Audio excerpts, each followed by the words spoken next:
Como ustedes recordarán, en los últimos meses hemos venido estudiando el Evangelio de Juan.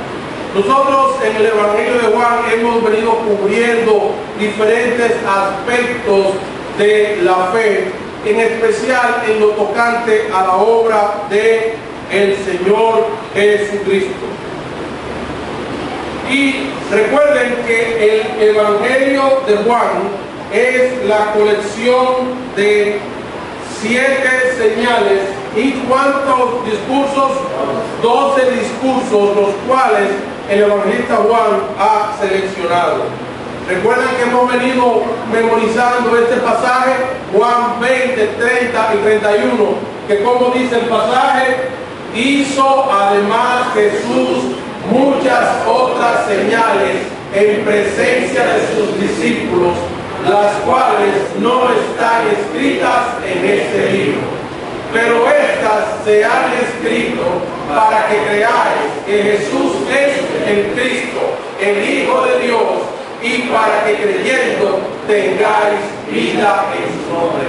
El Evangelio de Juan es la colección de 7 obras de poder del Señor Jesucristo que han sido recolectadas para dar evidencia a los lectores de este Evangelio de que efectivamente Jesucristo es el Hijo de Dios y que por lo tanto es suficiente y digno de confianza para perdonar mis pecados, darme la vida eterna, calmar la ansiedad de mi alma y transformarme a una nueva vida. En esta ocasión estamos tratando la fiesta de los tabernáculos, aquella fiesta anual en la cual el pueblo de Israel recordaba aquel tiempo durante el cual el pueblo habitó en tiendas y que era una simbología, una conmemoración en la cual ellos recordaban el tiempo en el desierto. Esta festividad era también una de las más importantes de los judíos por el hecho de que en esta fiesta también coincidía el periodo de la cosecha. Entonces era una fiesta de una gran celebración, no solamente por la implicación espiritual que representaba para el pueblo un periodo de liberación, sino también por la bendición de la cosecha. Fue precisamente para este tiempo en que el Señor tiene una conversación con sus hermanos. Juan capítulo 7, versículos del 1 al 10.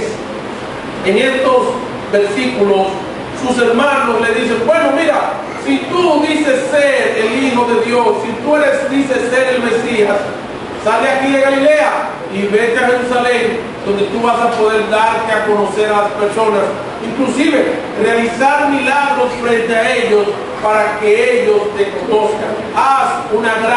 Celebra una gran rueda de prensa. Pero el Señor les dice en el versículo 6 y en el versículo 7 que lamentablemente el evangelio que él predica ni pretende ni puede ser popular, porque el evangelio básicamente lo que hace es una declaración categórica y definitiva en cuanto a la condición moral y espiritual de esta sociedad. Y dice el Señor en el versículo 7: no puede el mundo aborreceros a vosotros, mas a mí me aborrece, porque yo testifico de él.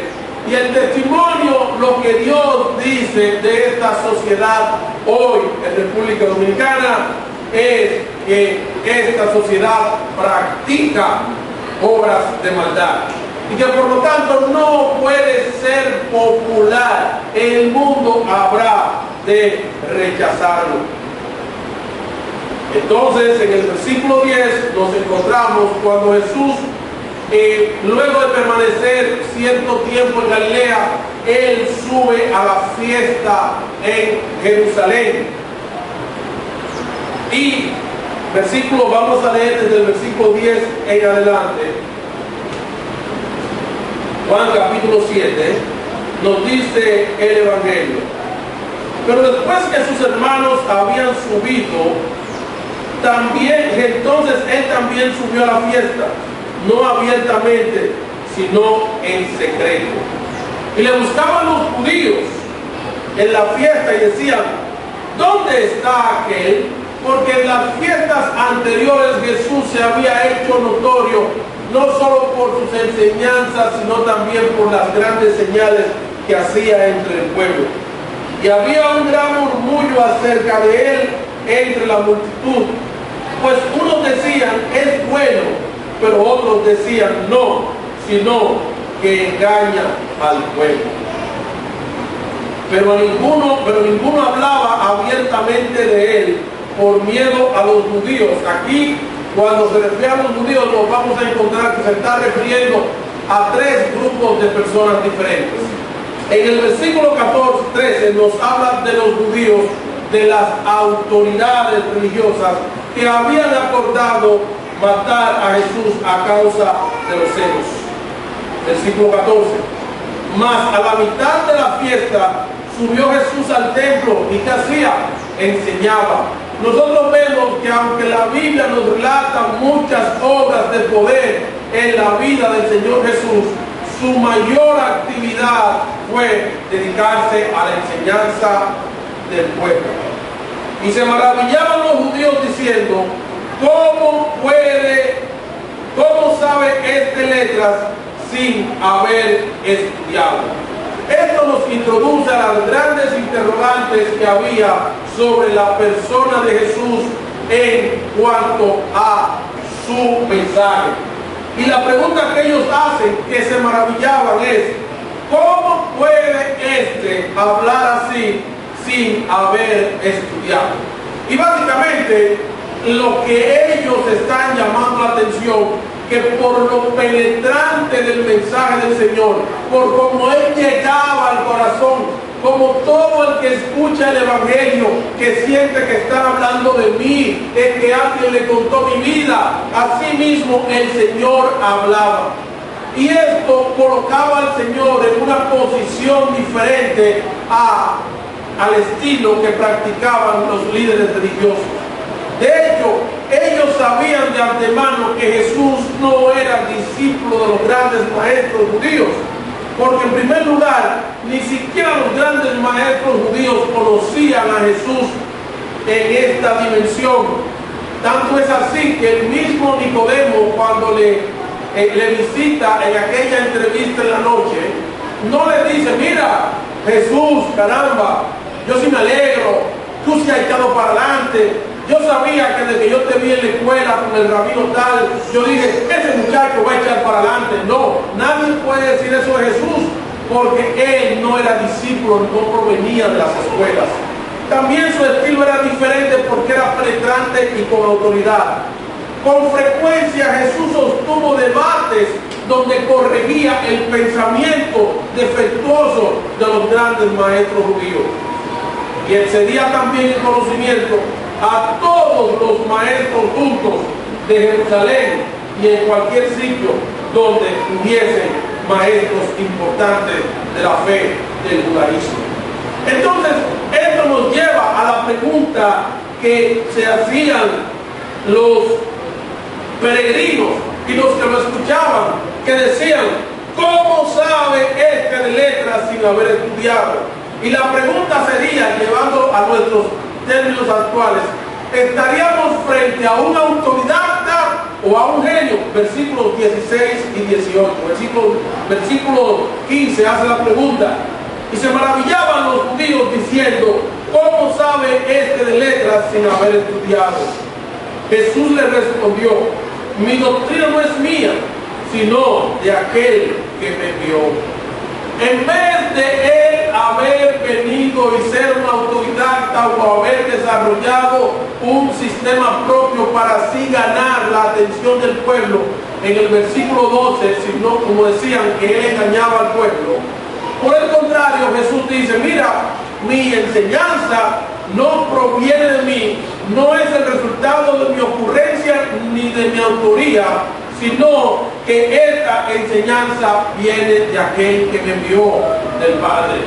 Y esto es sumamente importante a la hora de nosotros valorar maestros de la Biblia que vayan a hablar a nuestras almas.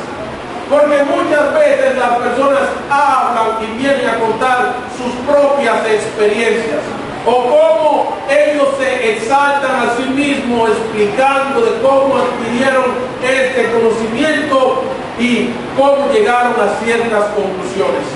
Y aquí el Señor aclara algo de manera bien puntual. 1, versículos 16 y 18.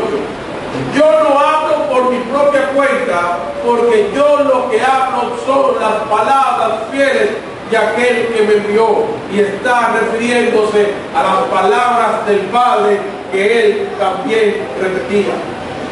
También aclara que el autodidacta, en alguna manera, se exaltaría a sí mismo, versículo 18, pero el que habla por su propia cuenta, que ha desarrollado su propia doctrina, su propia enseñanza, ¿hacia quién llama la atención? Hacia sí mismo, su propia gloria busca.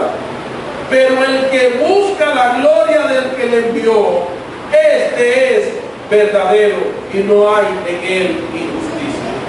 Un detalle muy importante es que a la hora de nosotros saber cuál es la verdadera religión, cuál es el mensaje verdadero, no debemos detenernos a buscar los diferentes títulos que tienen las iglesias, sino verdaderamente ver de dónde procede el mensaje que predican sus maestros. Y el Señor en el versículo 17 nos hace la siguiente observación. Muchas veces las personas dicen: yo estoy escuchando, yo estoy oyendo, pero es que hay tantas voces, es que yo he escuchado tantos mensajes, yo he estado en tantos grupos. El Señor tiene la respuesta para tu alma en este día. El versículo 17 nos dice: el que quiera hacer la voluntad de Dios conocerá si la doctrina es de Dios o si yo hablo por mi propia cuenta. Esto nos llama la atención a un hecho muy particular. Dios se compromete a comunicar su verdadero mensaje a aquellos que de corazón quieren hacer su voluntad. ¿Qué significa esto? Bueno, que si tú realmente estás buscando del Señor Jesucristo y tú quieres entender para hacer su voluntad, Dios te va a sacar de las tinieblas y Él te va a dar garantías de si el mensaje que tú estás escuchando es el mensaje de Él o si es otra cosa. Ahora, es bueno que nosotros tengamos claro que Dios no revela su voluntad a los curiosos. ¿Qué es un curioso a la luz de este contexto? Es una persona que le gustaría saber si el mensaje de Jesucristo es verdadero, que le gustaría entender estos elementos relativos a la salvación y a la doctrina cristiana para no hacer nada. Este tipo de persona no tiene oportunidad delante de Dios, porque como dice él en el versículo 17, ¿cómo lo dice?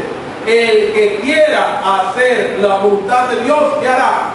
Conocerá. Tú quieres verdaderamente conocer la voluntad de Dios para obedecerla, Dios se va a hacer evidente en tu vida. Dios te va a dar a entender la verdad. Tú no tendrás que estar a ciegas ni con dudas, porque Él se ha comprometido, y oye lo que dice: el que quiera hacer la voluntad de Dios conocerá si la doctrina es de Dios o si yo estoy hablando por mi propia cuenta. Y esto es maravilloso, porque Dios nos está diciendo que una persona que realmente quiera conocer el mensaje del Evangelio no podrá ser engañada por los falsos maestros, no podrá caer en una secta falsa porque Dios se ha comprometido con dar la certeza en tu corazón de que Jesucristo es el Señor. De hecho, en el mismo Evangelio de Juan, capítulo 10, versículo 24, nos dice que en un momento dado le rodearon los judíos, es decir, los grandes maestros espirituales del pueblo, le rodearon y le dijeron: ¿hasta cuándo nos turbarás el alma?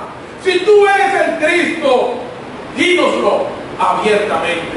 Aquí tenemos un grupo de personas que no tenían la más mínima intención de obedecer el mensaje de Dios.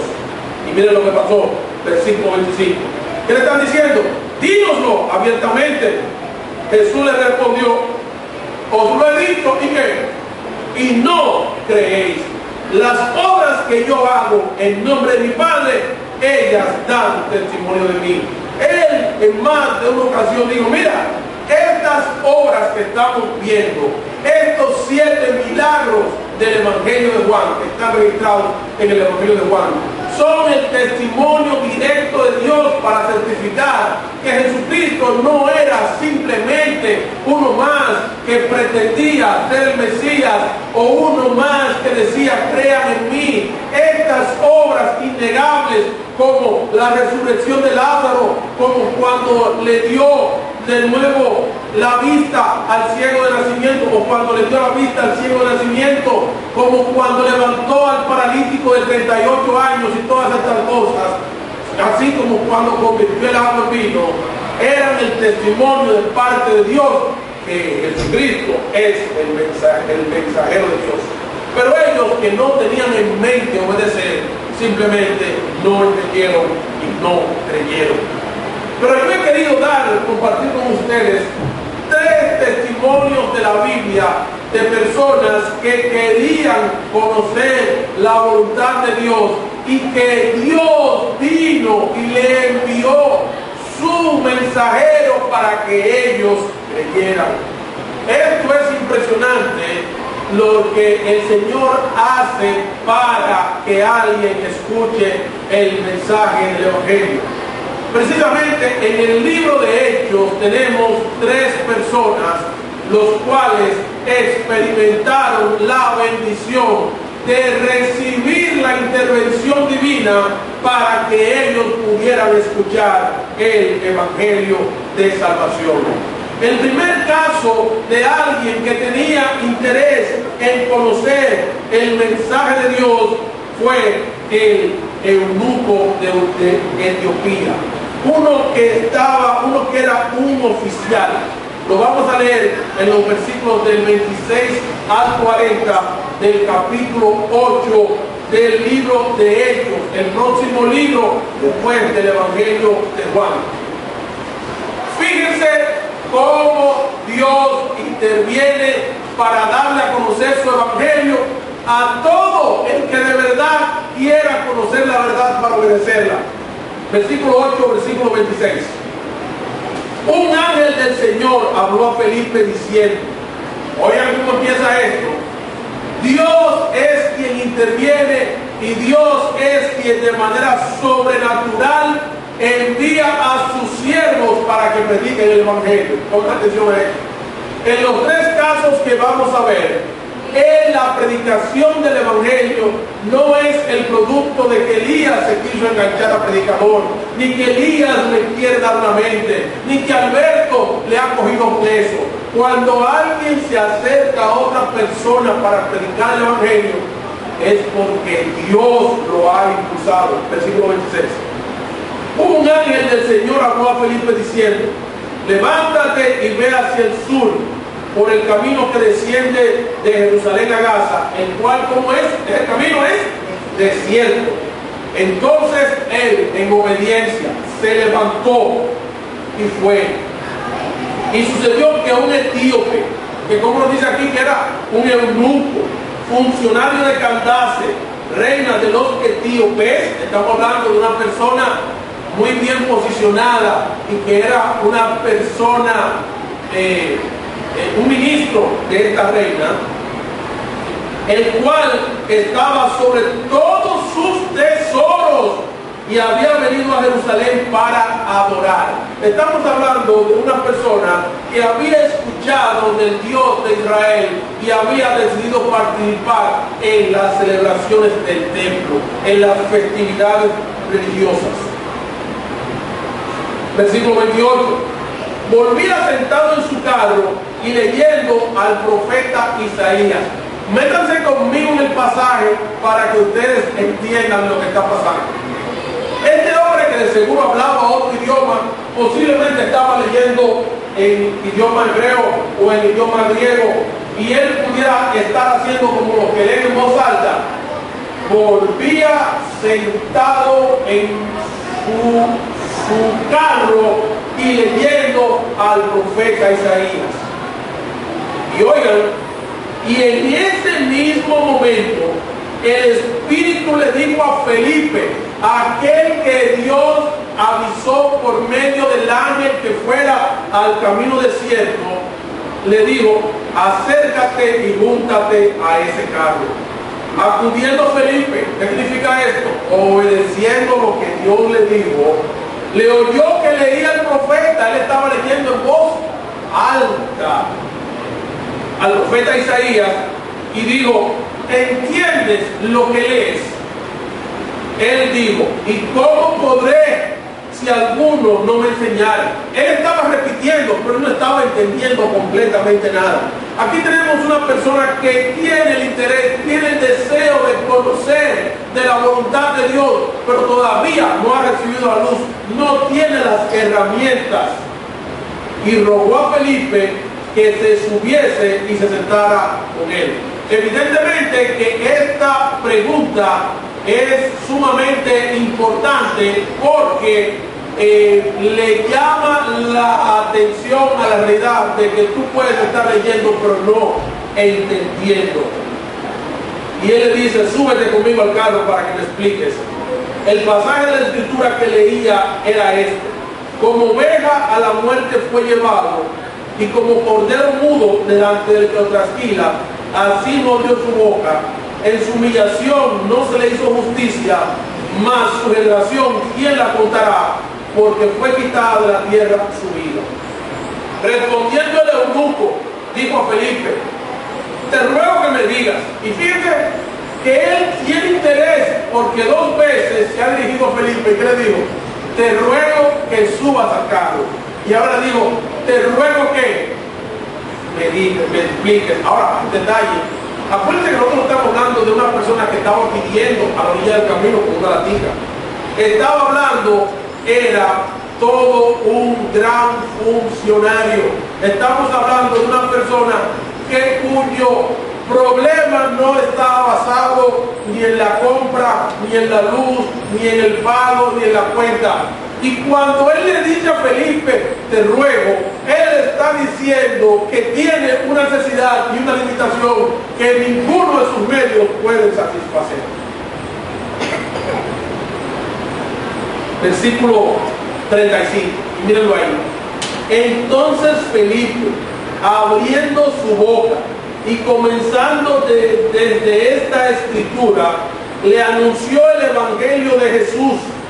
Y yendo por el camino, llegaron a cierta agua, y dijo el eunuco, aquí hay agua, ¿qué impide que yo sea bautizado? Oye, ¿qué fue lo que Dios hizo? Dios tomó su siervo, lo mandó a un camino desierto, lo mandó a que estuviera en el lugar correcto, en el momento correcto, cuando pasaba la persona correcta. El siervo del Felipe obedeció y le predicó el evangelio. Lo entendió tanto y lo aceptó tanto el eunuco, que cuando pasaron por un sitio donde había agua, y él, habiendo entendido la necesidad de bautizarse como proclamación de que ha resucitado, de que ha sido libertado del pecado por la muerte y resurrección de Jesucristo, oye lo que hace este hombre, dice, ven acá, pero si aquí hay agua, ¿qué impide que yo sea bautizado? Felipe dijo, si crees de todo corazón, bien, puedes. Y eso la puso de manera categórica. Tu problema, el único requisito que tú tienes es creer de todo corazón. ¿En quién? En aquel del cual él leía el Evangelio de Jesucristo.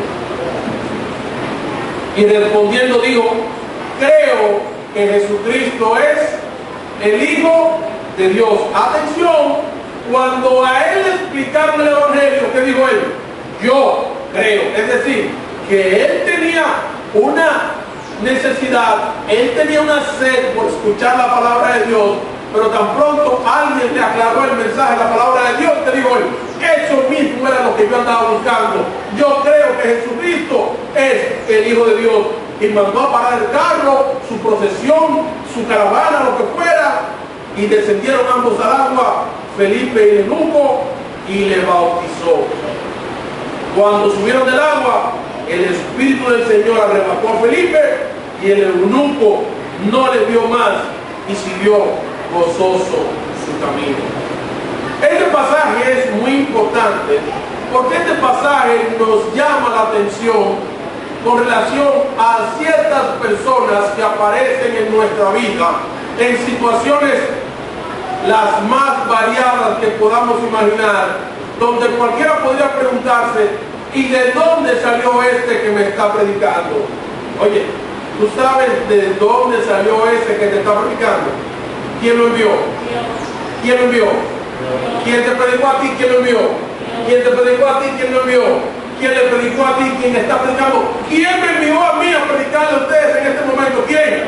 Y ustedes dicen: ¿de dónde salió este hombre? Porque yo nunca lo había visto. O alguien más que le predique. Oye, eso fue el Señor que tomó su siervo y le dijo: acércate a ese carro. Tú puedes tener situaciones muy particulares de salud, económicas, cosas que te atormentan y que tú estás en una encrucijada en tu vida en el que dices: no puedo más, no tengo solución a esto, mi pecado me agobia.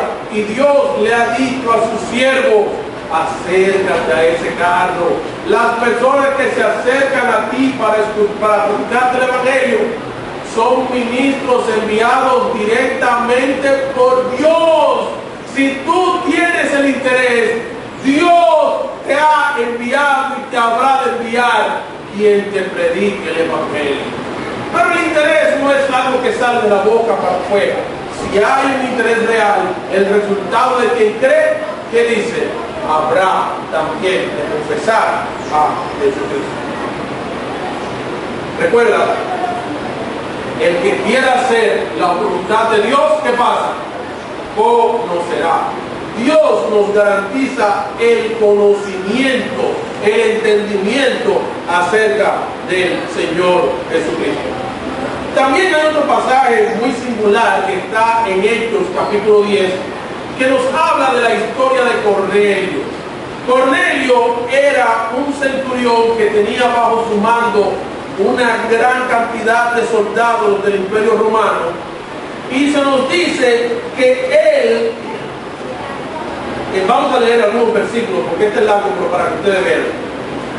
Hechos capítulo 10, dice: había en Cesarea un hombre llamado Cornelio, centurión de la compañía llamada La Italiana, piadoso y temeroso de Dios con toda su casa, y que hacía muchas limosnas al pueblo y oraba a Dios siempre. Este pasaje es necesario aclararlo.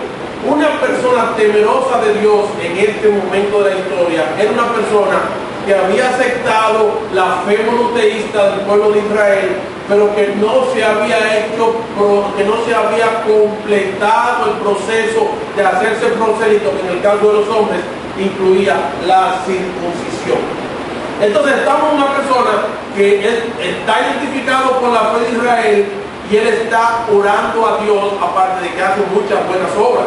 Pero fíjense lo siguiente: aquí el punto de él no es que él hacía buenas obras. Versículo 3: este vio claramente en una visión, como a la hora novena del día, que un ángel del Señor entraba donde él estaba, y le decía. Él, mirándole fijamente a ese ángel del Señor y atemorizado, dijo: ¿qué es, Señor? ¿Y qué le dijo el ángel? Versículo 4: tus oraciones y tus limosnas han subido para memoria delante de Dios. Si sus oraciones estaban siendo respondidas, la respuesta sería de acuerdo a su petición. Versículo 5. Envía pues ahora hombres a Jope y haz venir a Simón, el que tiene por sobrenombre Pedro. ¿Y qué resulta? Que cuando la historia sigue caminando, estamos hablando del apóstol Pedro, y nos dice en el versículo 9: al día siguiente, mientras los hombres de Cornelio iban por el camino y se acercaban a la ciudad, Pedro subió a la azotea para orar cerca de la hora sexta. Eso es, ¿a qué hora? Cerca del mediodía. Y tuvo gran hambre y quiso comer, pero mientras le preparaban algo, le sobrevino un éxtasis. Y vio el cielo abierto, y 3 veces se le presentó una visión. Y luego lo que quiso decirle con la visión el Señor es que mira, ahí abajo hay unos hombres que vienen de parte de Cornelio, vete con ellos y predica el Evangelio. ¿Dónde termina la historia? En que Pedro va efectivamente a la casa de Cornelio, que le había estado pidiendo a Dios: Dios, dame entendimiento, Dios, yo quiero ser salvo. Y Dios le mandó al apóstol Pedro. Sucedió que eventualmente, si ustedes se leen el resto del pasaje, Cornelio y todos los de su casa creyeron y fueron salvos. De nuevo, que vemos un hombre que reconoció su necesidad de salvación, que estaba dispuesto a responder al llamado de Dios. ¿Y qué hizo Dios? Dios dijo: no te apures, yo te voy a mandar quien te explique el Evangelio. De nuevo vemos la intervención divina en la predicación del Evangelio. El último caso que tenemos de estos 3 ejemplos es el del apóstol Pablo, en el mismo libro de Hechos, capítulo 16.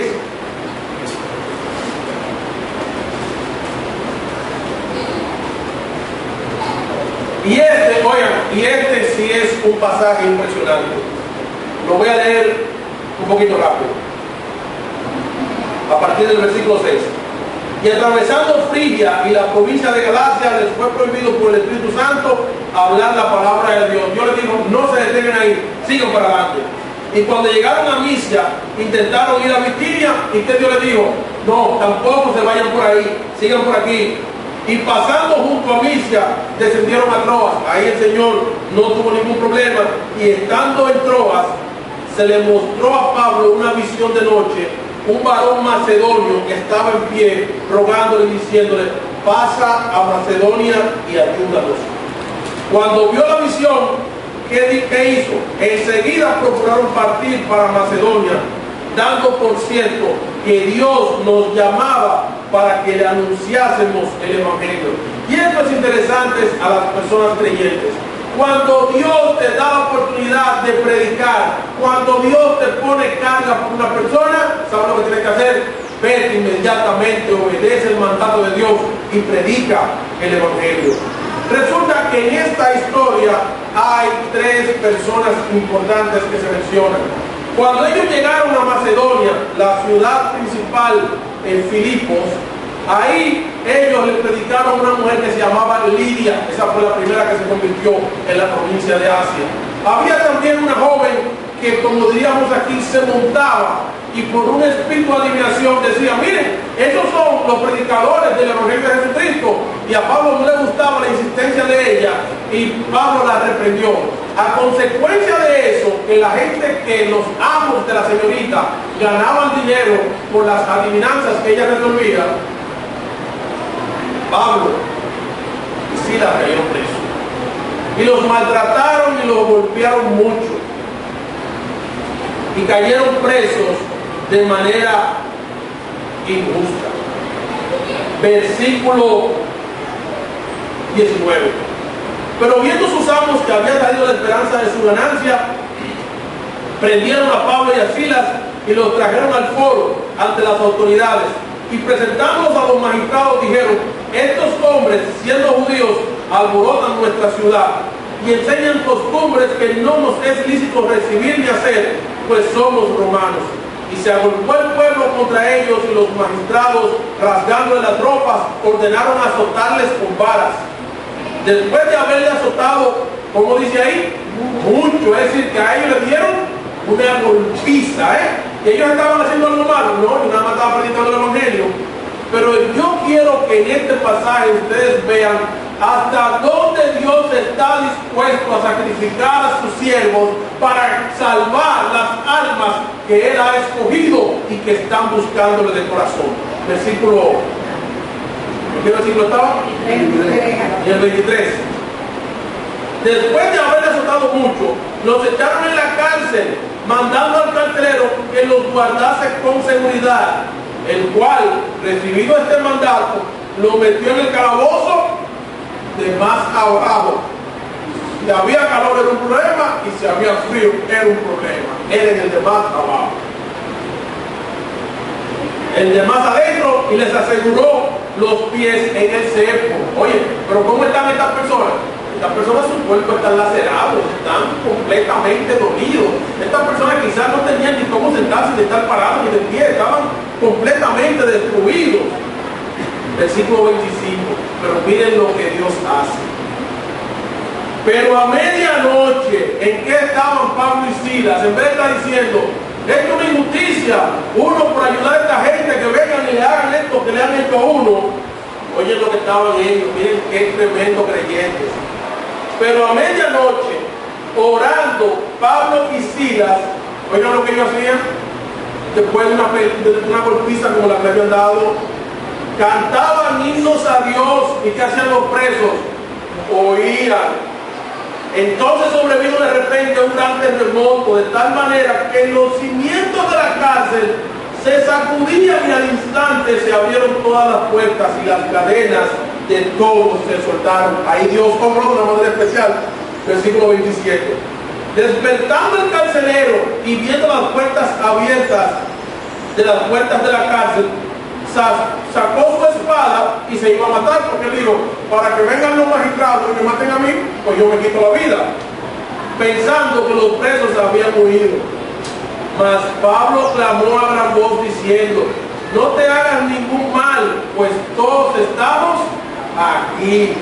Entonces pidiendo luz, se precipitó adentro y temblando, porque mira, era una situación en que él se vio muerto. Él dijo, esto es escapatoria, me voy a matar.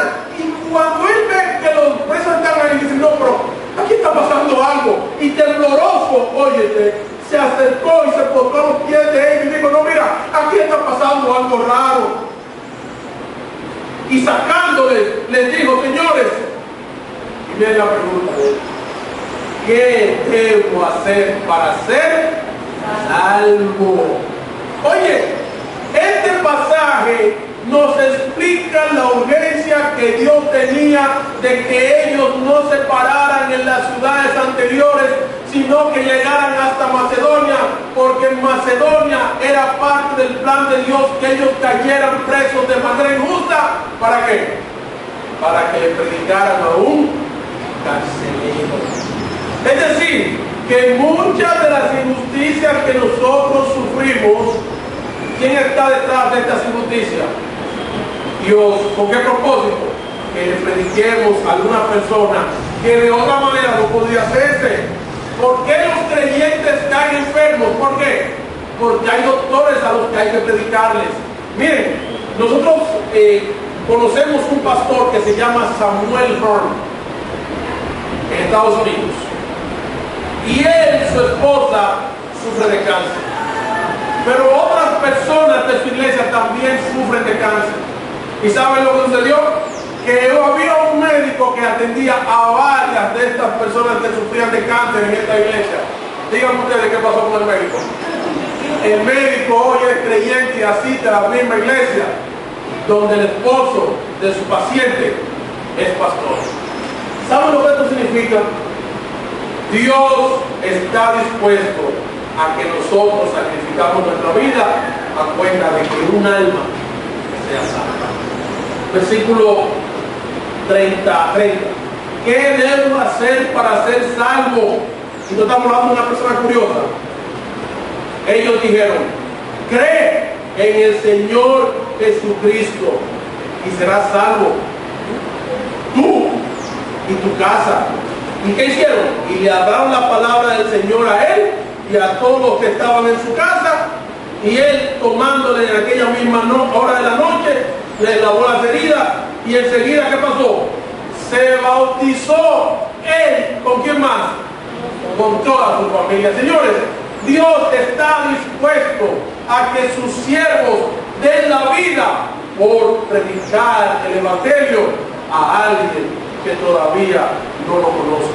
Y esto simplemente son ejemplos de cómo Dios honra aquello que dijo el Señor, que el que quiera hacer la voluntad de Dios, que conocerá.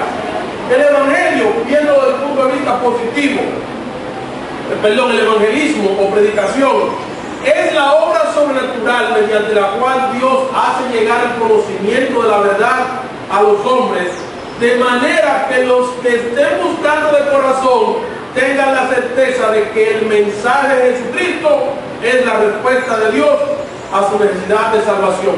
Y pongo como en los anuncios, algunas restricciones aplican. ¿Por qué? Porque esto no aplica para los curiosos. Si alguien quiere de corazón necesidad y quiere conocer al Señor Jesucristo, Dios se le va a revelar. Viéndolo desde el punto de vista negativo, el rechazo o indiferencia al Evangelio es la prueba tangible de que una persona no está buscando de Dios con el propósito de hacer su voluntad. Finalmente, en un mundo donde todo es relativo y existen tantas opciones alternativas en cuanto al mensaje de la verdad, escuchar el Evangelio con el propósito de conocer la voluntad de Dios para obedecerla, en especial en cuanto al mensaje de Jesucristo, escucha el Evangelio con el propósito de conocer la voluntad de Dios para obedecerla. Que Dios te garantiza darte la certeza de que el Evangelio, no esta iglesia, no, de que el Evangelio de Jesucristo es la religión verdadera. Y al final dice, primera epístola de Juan, versículo 20, capítulo 5, versículo 20. Pero sabemos que el Hijo de Dios ha venido y nos ha dado entendimiento para conocer al que es verdadero. Y estamos en el verdadero, en su Hijo Jesucristo. Este es el verdadero Dios y la vida eterna. La pregunta es esta.